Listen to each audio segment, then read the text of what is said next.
వేంపల్లి పట్టణంలోని గండి రోడ్డులో ఉన్న నారాయణ ఇంగ్లీష్ మీడియం పాఠశాలలో స్కూల్ డే, ఫేర్వెల్ డే కార్యక్రమాలు అత్యంత వైభవంగా నిర్వహించారు. ఈ వేడుకలకు రాష్ట్ర రవాణా శాఖ మంత్రి మండిపల్లి రాంప్రసాద్ రెడ్డి, పులివెందుల జెడ్పీటీసీ మారెడ్డి లతారెడ్డి, కాంగ్రెస్ నాయకులు తులసిరెడ్డి, మండల కన్వీనర్ రామమునిరెడ్డి, జిల్లా గ్రంథాలయ చైర్మన్ భానుప్రకాష్, పులివెందుల జనసేన పార్టీ నాయకులు డాక్టర్ దాసరి రవిశంకర్ తదితరులు ముఖ్య అతిథులుగా హాజరయ్యారు. ముందుగా విద్యార్థులు అతిథుల పుష్పగుచ్చాలతో ఘన స్వాగతం పలికారు. Anchor Amulya Reddy, cine actor Venky team ఆధ్వర్యంలో నిర్వహించిన జానపద నృత్యాలు, దేశభక్తి గీతాలు, హాస్యనాటికలు అందరినీ మంత్రముగ్ధులను చేశాయి. ప్రత్యేకంగా 10వ తరగతి విద్యార్థులు ప్రదర్శించిన భావోద్వేగ ఫేర్వెల్ కార్యక్రమం హాజరైన వారి మనసులను కదిలించింది. ఈ సందర్భంగా మంత్రి మండిపల్లి రాంప్రసాద్ రెడ్డి మాట్లాడుతూ పరీక్షలను ధైర్యంగా ఎదుర్కొని కష్టపడి చదివితే విజయం తప్పక వస్తుందన్నారు. గురువుల మార్గదర్శనం జీవితాంతం తోడుంటుందని తెలిపారు. అతిథులందరూ నారాయణ విద్యా సంస్థలు గ్రామీణ ప్రాంతాల్లోనూ నాణ్యమైన విద్య అందిస్తున్నాయంటూ ప్రశంసించారు. కార్యక్రమం చివరిలో ప్రతిభ కనబరిచిన విద్యార్థులకు బహుమతులు అందజేశారు.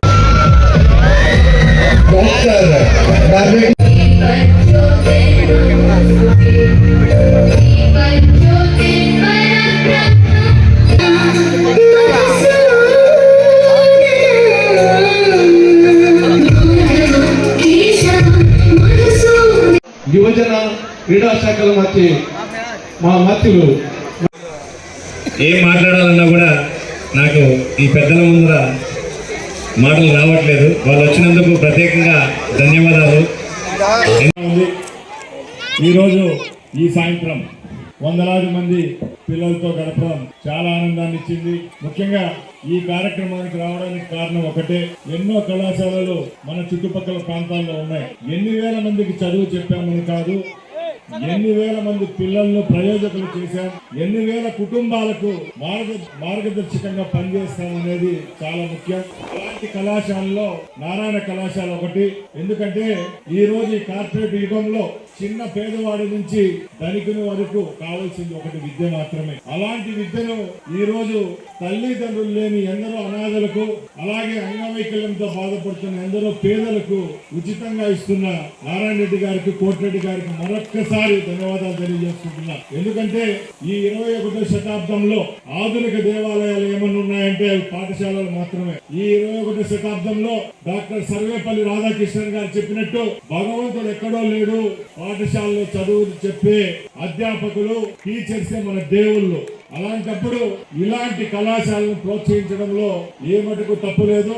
ఇలాంటి కార్యక్రమాలకు ఎన్ని కార్యక్రమాలైనా వదులుకొని వచ్చేదానికి కూడా ప్రతి ఒక్కరు ప్రయత్నం చేయాలి. ఎందుకంటే ఈ రోజు 100 మందికి చదువు చెప్పడం అంటే సంవత్సరానికి వాళ్ళ యొక్క భవితను, వాళ్ళ యొక్క పిల్లల యొక్క, వాళ్ళ తల్లిదండ్రులు లేని వాళ్లకు ఆ బాధ అనేది ఏదో తెలుస్తుంది. అలాంటి వాళ్ళకు చేరదీసి కడుపు నిండా అన్నం పెట్టి అలాంటి వాళ్ళకి విద్యను అభ్యసించే విధంగా చేసి వాళ్ళకు ప్రయోజకులు చేసి ఈ భారతదేశంలోనే మంచి పౌరులుగా తీర్చిదిద్దుతున్న ఈ కళాశాల యాజమాన్యానికి ఎప్పుడు మా యొక్క సహాయ సహకారాలు ఉంటాయని సభాముఖంగా తెలియజేసుకుంటున్నా.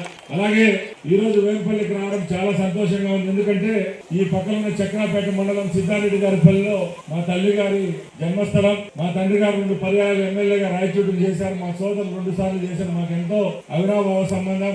ఆ గండి వీరాంజనేయ స్వామి సాక్షిగా ఈ ప్రాంతంతో ఎంతో ముడిపడి ఉండడం, ఈ రోజు ఇక్కడికి రావడం కూడా నా పూర్వజన్మ సుకృతంగా భావిస్తూ, అలాగే పెద్దల తులసిరెడ్డి గారితో గత 25 సంవత్సరాలుగా రాజకీయ ప్రయాణం, అలాంటి వారి యొక్క మార్గదర్శకాలతో వాళ్ళ దగ్గర పని చేయడం, వాళ్ళ దగ్గర వర్కింగ్ స్టైల్ నేర్చుకోవడం కూడా నాకు చాలా సంతోషంగా, అలాగే వాళ్ళతో పాటు ఈ రోజు స్టేజ్ పంచుకోవడం కూడా నేను సంతోషాన్ని వ్యక్తం చేసి అవకాశం ఇచ్చిన మీ అందరికీ మరొకసారి ధన్యవాదాలు తెలియజేసుకుంటూ సెలవు తీసుకుంటున్నా.